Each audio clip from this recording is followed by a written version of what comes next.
one thing about Miss Penny, she keeps her foot on my neck, right? And, you know, Scott, right? You know what's so crazy about it, man? Because I looked at the name Scott King, right? Is that your name itself? Yeah, that's my family name is Scott. Right. So right. King is just like, you know what I mean? I just put the King in it because I just felt like every man should feel superior. So that's the reason I put it together. But, you know, my rap name used to be Q the Kid before that. Right. So, you know what I mean? The Q the Kid really didn't have no meaning, you know what I mean? So I just said, let me change it to something that had some meaning, and I had a story behind it. Right, and then and I was going to rewind that, right? Yeah. When individuals see you now, right now, Q the Kid, you know, it's crazy, right? Because at the time, I was doing the DVDs, heavy, you know, the crack DVDs. Yeah. But like, oh yeah, you was doing those. Yeah. I put out 25 DVDs, man. You know what I mean? 14-year time frame.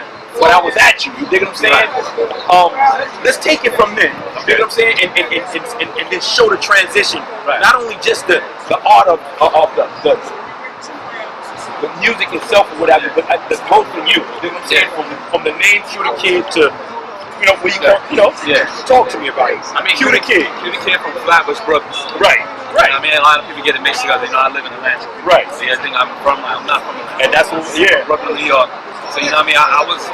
I was messing with Chris Lighty at the time back in the days. A lot of people don't even know that. Like me and Chris, like family. Right.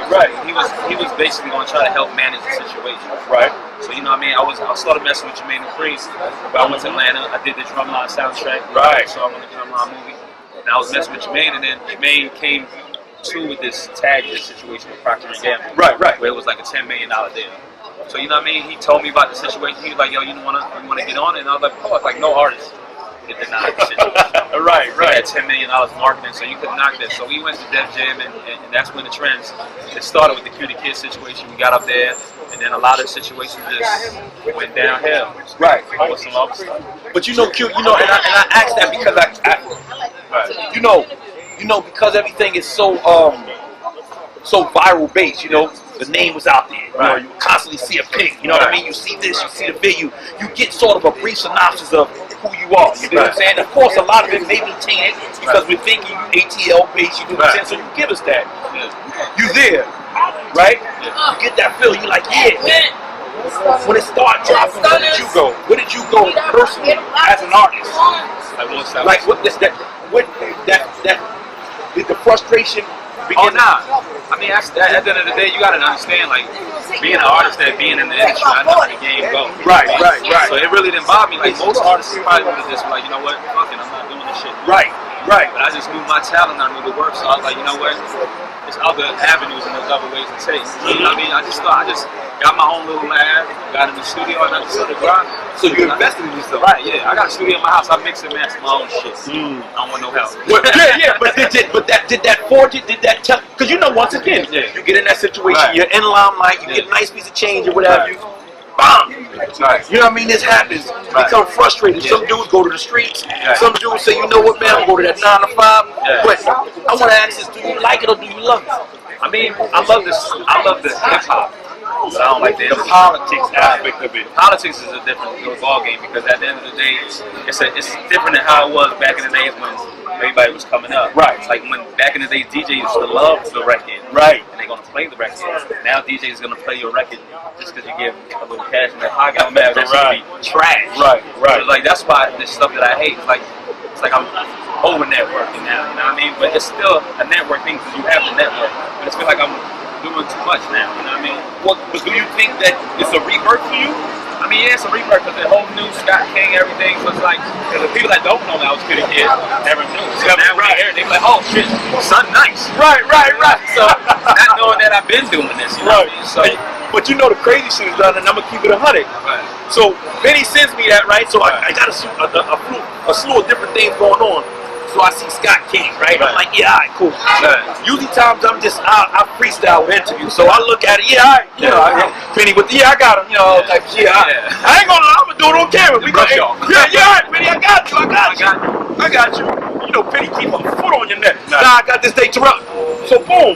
So when I see you, I'm cool about it, you know what I mean? Oh shit, that's cute. But then I was a little, you know, a bit reluctant to say. You know what I'm saying? Until you said it, so I'll play into it or whatever. So now, Scott King. Tell me about Scott King. I mean, Scott King is just right now. I'm working with Drumma Boy. Right. Drumma Boy. So I'm in the studio grinding, and I tell a lot of people my story is me. I try to tell my story in my music. So if you listen to my music, you'll know me without even know me. Right. And I just think that a lot of artists don't do that. And I feel like if you tell people your story, it's a million, billion, probably people that's doing the same stuff that you got going on in your life. Right. And I feel like that's what more needs to be out. And that's my story. So it's another thing that's harder for me because I'm not doing what everybody else does. Yeah, but check it. Yeah. What I'm saying is now that you go for this because it's like a metamorphosis where you go from this. Did you give it massive thought to say I'm gonna relinquish ties with Cuda Kid because that became a brand? Right, I know. I mean, it was something that I didn't really want to break away from. But so now at the end of the day, I still coincide myself. Like Scott King formerly known as Cuda Kid. So people don't forget the situation. Right. So I can't just go like, oh, I'm Scott King today, and it's going to not work. Right. So I try to brand myself with the other name and try to keep it together. Was it a team effort? Because at this current moment, it wasn't a really team. My grandmother had passed away, and my grandmother was like a big supporter of my whole situation. And my grandmother's last name is Scott. Right. So I was like, you know what? She always wanted me to do this, so I might as well carry the name on because this is what she wanted. So that's what I did. That's why I took a break from the situation. After that gym shit, I really just slowed down because I was like, it's like there was so much going on. I had a kid at the time. My grandmother passed away. Right. And it was like, so I just didn't want to have the name no more because I just felt like it was politics with the name. Right. Every time I would go to situations like da-da-da-da, they'd be like, oh, yeah, you the one that was with so what happened? Right. I just wanted to branch away and start over and just do my own thing. Something new. But the crazy thing is, so now it's not as if it's not as if 5 years went by. It was just a few years. From then to now, has it changed tremendously? Yeah, because it's certain, like I said, people that don't know now when they hear it, they be like, oh shit, homie, so now the crazy thing, I gained more respect from a lot of other people that I was doing back in the day. Right. So it was crazy just how it happened. So it's like, it's probably God given, God was supposed to be that way. Right. So I just can't. I just let it be. Are you looking for a label? Are you looking for a label situation, or are you looking to go independent? I'd rather go independent because I just feel like, at the end of the day, the label situation right now ain't where it used to be. Right. And everybody nowadays is doing it independent. Right. You could do it independent and then get you a distribution deal as long as you build up the buzz. Right. So that's the best way to do it, I think. As far as going to a label as an artist, I can't do that. Right. I gotta go as my company, King's Council / Def Jam / and that's what a lot of artists are like. Don't try to put yourself on the label as just an artist. Right. You have to be an entity on that. Right. So that's how I'm moving. So a lot of what you acquired was the business aspect. You know what I'm saying? So that transition was a great. Yeah, I was big on a lot of stuff. Like I always wanted to know what my budget was on. Of course, they was tripping me. Like when they spent, I was like, what was that for? Like I remember one day they had me in a cab, like just going around Brooklyn, $100 an hour, and I'm like, yo, I don't need that. I said, go get me a rental. Right. So I went and got me a rental. They had me in a hotel for days. It was $8,000 in bills. You know what I mean? I went and got me a corporate apartment. But that's stuff that artists wouldn't think about. Of course. And that's what you got to look at it because that money, you got to remember, you have to recoup that bread. Yeah, but I don't know. So when you in that negative, that bread, that's just gonna be on your name for the rest of your life. And the crazy thing about it is that you caught sort of the tail end of the distribution, the allocation of money. You know what I'm saying? With a lot of artists that are coming in the game right now, they're not getting that. Yeah. So you were able to say, you know what, I'm gonna soak up cheese.